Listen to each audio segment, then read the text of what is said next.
Class 10 chapter 15 দুয়ের অঙ্ক।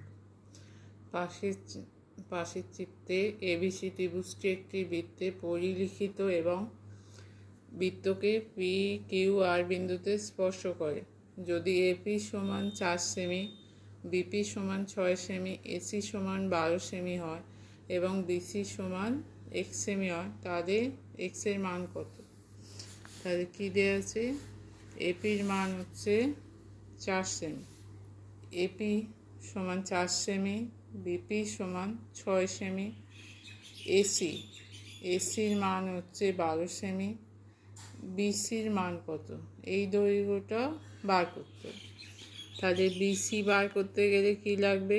B Q R QC.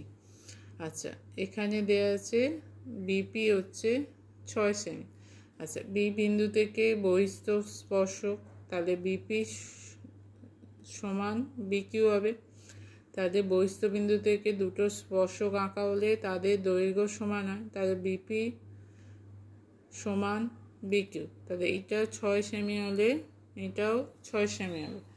তাহলে বিপির সঙ্গে বিপি সমান বিকিউ সমান হচ্ছে 6 সেমি।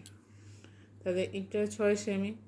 একইভাবে এ বিন্দু থেকে বহিস্থ স্পর্শক এপি আর এ আর, তাহলে এটা 4 হলে এ আরও 4 সেমি হবে। তাহলে এ আর সমান হচ্ছে এপির সঙ্গে এ আর সমান 4 সেমি।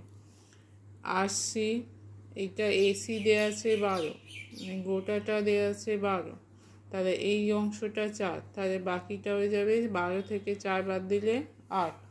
তাহলে আর সি সমান হচ্ছে এসি মাইনাস এ আর 12 মাইনাস 4 সমান 8 সেমি।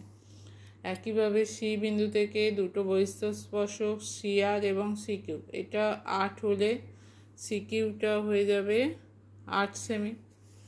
তাহলে সি আর এবং সি কিউ স্পর্শক, তাহলে সি আর সমান হচ্ছে সি কিউ সমান 8 সেমি।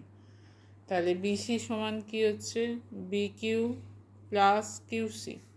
বিসি সমান বি কিউ প্লাস কিউসি বা সি কিউ সমান হচ্ছে 6 প্লাস 8। তাহলে 6 আর 8 যোগ করে বিসির মান বেরোচ্ছে 14 সেমি।